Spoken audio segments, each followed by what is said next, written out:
interesting work of L.A Marzulli about the Torah codes. So I saw on the internet a very nice explanation to this phenomena, which was done by Gregg, Braden. The Torah code, 3,000-year-old ancient map, reveals the unthinkable. So I myself was very much involved in it.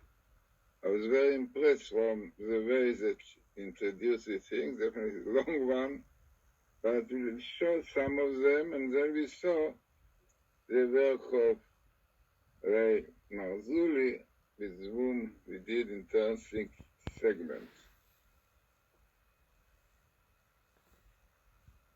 Hello, my name is Gregg Braden, and I'd like to welcome you to this all-new presentation of the Divine Matrix, bridging time, space, miracles, and belief. For 3,000 years, sages, mystics, and prophets have revered a single mysterious document as the manual that holds the consequences and the outcome for every possible choice that we could ever make in our lives. In this episode, we'll marry the best science of the modern world with the secret of this manual to reveal the unthinkable, a time map that holds the details of every major event that has occurred in the last 3,000 years, as well as the consequences that are yet to come. So I want to be very clear with you. I've done my own research, and I would not be sharing this with you if I did not believe from my own personal research that everything I'm going to share with you is absolutely accurate. I'm not saying that we understand 100% this mystery, how it has occurred, or where it comes from. But I want to say to you that what I'm going to share with you is not a hoax. And I think when you see the evidence, you'll agree with me. So when we ask, what is the Bible code? A really deceptively simple answer was offered by the 18th century scholar that was known as the Genius of Vilna. In his own words, here's what that scholar said, and this is a quote. He said, the rule is that all that was, all that is, and all that will be until the end of time is included in the Torah from the first word to the last. And that's the end of the quote. Well, in my experience, my research, I want to tell you that every query that has ever been made into the mystery of this code has produced results that are statistically significant. They're not random, they're not accidental. And this even goes to the name of every human who has ever been entered into this code. Your name is in the Torah code. My name is in the Torah code. The details of your life, the details of my life. And when you say, how can that be? That's why I wanted to share this episode with you. Because the Torah code is believed now to be a manual for the quantum possibilities that are available within the divine matrix. So we're coming back to this idea that we're living within this field, and within this field, events are unfolding. They are following patterns. They're following cycles. And now it's possible that we actually have a manual that helps us to understand how to interpret those cycles, the consequences of our choices. That's what I want to show you right now. 1 year before Rabin's assassination, a scientific paper was released in the year 1994 in the journal Statistical Science, and it described this Bible code for the first time in scientific terms. Now, the paper was written by two mathematicians. Elihu Rips was the primary author, and Doran Whitsom. The title is very interesting, and it's one of the reasons that I think the paper was not widely accepted in common circles, because the title makes it sound very complex. The title was called Equidistant Letter Sequences in the Book of Genesis. And this paper described the first experiment using computers to detect the code. So let me just share with you why that's important.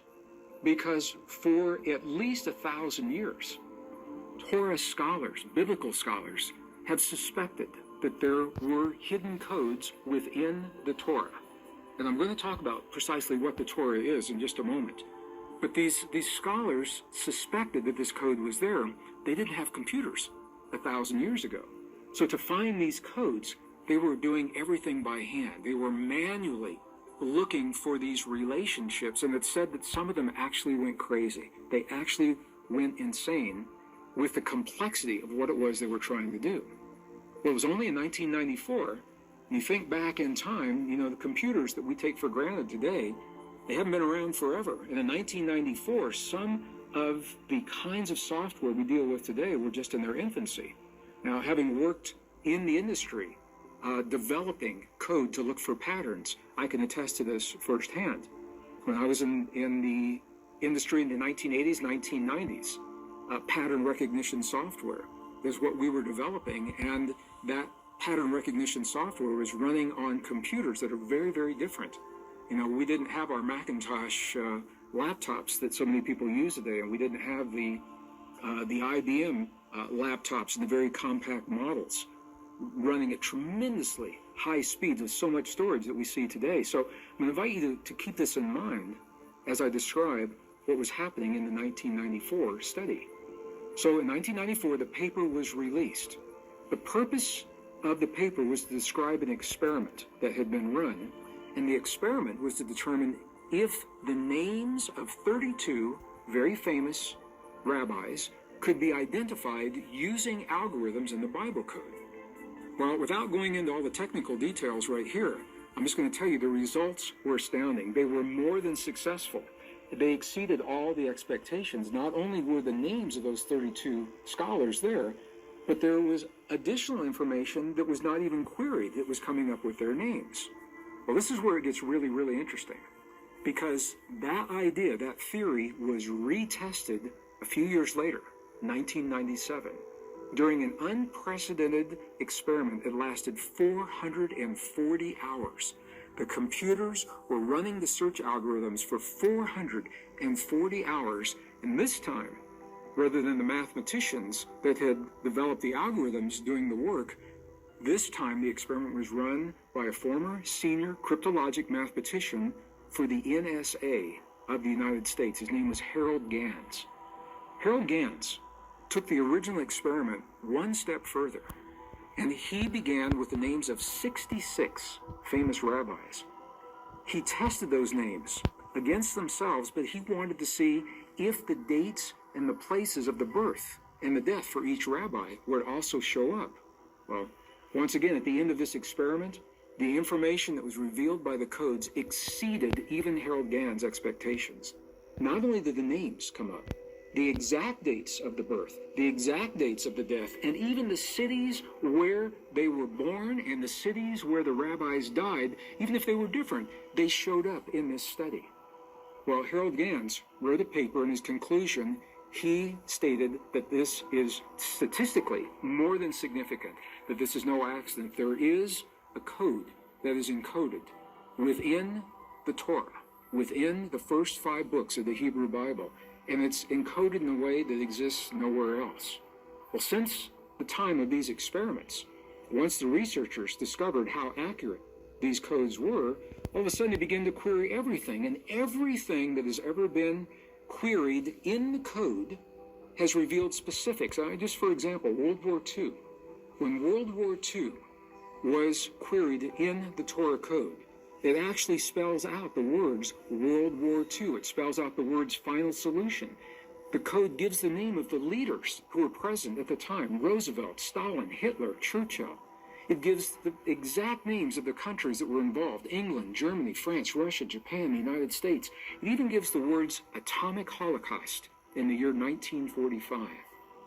Now, one of the questions that people have asked me when I do lectures on this topic is, could this information be random? Could it be encoded in other documents? And what I want to say to you, to date, other texts have been tested, including Webster's Dictionary, including novels, huge novels like the book War and Peace, the book Moby Dick.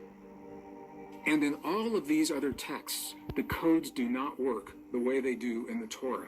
There is something about the way the Torah is put together, something about the way that it is arranged, and that something is the mystery that we're going to explore right now. The precise results are only possible with the Torah. And in mathematics, this is so interesting to me, the most stringent standard for a statistical odd to be significant is 1 in 1,000. In mathematics, typically, the Torah code odds, the odds of these things showing up in the Torah the way they do, are 1 in 100,000.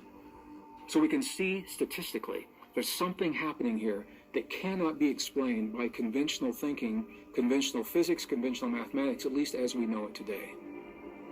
The information coded into the Torah appears to follow the rule of mathematician Heisenberg, and he created something called Heisenberg's uncertainty principle. And that principle is summarized by Stephen Hawking, and I want to share with you in a very single, specific sentence what Hawking said. Hawking said, and this is a quote, "Quantum mechanics does not predict a single definite result for an observation.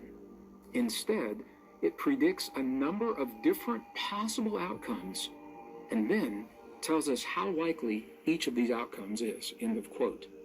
This appears to be the way that the Bible code works. It does not predict what will happen. When we query the Bible code in a very specific manner, it gives us the consequences that are likely, the consequences that are possible, and in this way it is suspected that this is a quantum code. So I'm going to give you some specific examples of how this works. But I want to begin with the very beginning. I'm going to go back to the beginning of this conversation, and I want to talk to you about the Torah. Just what is the Torah? Table on the Twin Tower attack with September 11th, massacre, twins, towers, and the most interesting feature is that all of the codes came up over the plain text in the book of Exodus and fell from the people this day about 3,000 men. Interestingly, the Torah knew how many would die before the U.S. could tally the dead. Are you trying to shoehorn Torah codes over the plain text so that, let's say, keywords in the code will also appear in the plain text? There was an experiment that was done. In fact, the experiment was published in 2004. And the probability of something like this happening by chance was extremely, extremely small. Recent tables include Japan, earthquake, including the words atomic meltdown. This table had a probability factor of only 2.5 in 1 million. Gaddafi, in a table that relates, his presidency is fragile, will be killed. The correct Hebrew calendar year, 5772. It also states a scoundrel. Let it be said that there are mysteries there that are just beyond human doing. You know, we can understand once they're showed to us, but to have done it, Yeah. 4,000 years ago, I mean, no. This is magnificent stuff. A very recent table, which we asked Professor Howard to do on the Nephilim, states, Nephilim, sons of God, end of days. What does this mean? Are modern Nephilim walking the earth in the end of days? What was the ephod? What was the ephod that was used thousands of years ago? Tell us about that. Yeah, the ephod was really, it looked like an apron for the high priest. An apron? Yeah, it was like an apron, right? And this was connected to a breastplate. Now this breastplate was folded, and inside this, like a pocket inside, was a parchment with God's name. Because on this breastplate, which was joined to the ephod, there were 12 stones, and the names of the 12 tribes were engraved on it. And then, when a question was asked by the high priest, then the letters of the tribes, I mean those letters which have the answer, came out. So the high priest could find out through the letters which were shining, lightening, the answer to the question. We know that the ephod was lost to us thousands of years ago. Is it possible that maybe someday we'll find the ephod? Maybe like other parts of the temples, we don't know something in the Vatican, we don't know, but we have to get them back. They are hidden somewhere, no doubt. Do you think that the Torah codes may be a type of a modern day ephod? What can you tell us? Now this was amazing really thing that we found when we put the Hebrew words code Torah, which is the Israeli Torah code. Then we put the word ephod. It came there 3 times. It came exactly on the same line with the word called Torah, clearly showing connection between the Torah code and the ephod.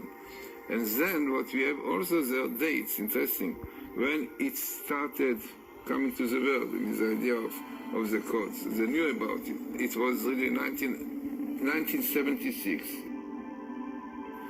Then, interestingly, it came also this year, and pinlight came there. Unbelievable. Pinlight came there, minimal in the Old Torah. Unbelievable. Clearly showing That's amazing. that pinlight is supposed to be very much involved in it and bring to the world also, because amazingly it came every very small amount of letter in between pinlight. So it was a minimal. So I mean, altogether, this table shows that Torah codes are connected to the ephod, as it appears so many times with the same story, and also it appeared with the word Urim v'Tumim, with the lights and completeness. I mean, Urim v'Tumim, we said this was the parchment with the names of God, which was called Urim Tumim. So this also came in the table there, which is exactly the idea of the Torah code, of the ephod and the Torah code, which showing through letters, right, the answer, the meaning of things, you see. The book of Esther is not part of the Torah, but you discovered something fascinating, extremely interesting in the book of Esther. Explain that to us. This was found by Rabbi Weissmandel. In fact, he was the first one who brought... You would count on the 3x5 cards. Now, what he did is amazing. This is really what you cannot understand without computer. A man could do it. He counted the number of letters of the scroll of Esther. The number of letters are 12,111. 1, 2, 1, 1, 1. This is he counted it without computer. He counted. Then he decided to look in the Torah for the Hebrew words, Megillah is a scroll in Hebrew, and it came out in the Torah every 12,111 letters. It means you have the word Esther, letter after letter, and then you have the word Megillah, scroll, appearing every 12,111 letters in between. Amazing. So it means the number of letters of the scroll of Esther is a skip of its appearance in the Torah.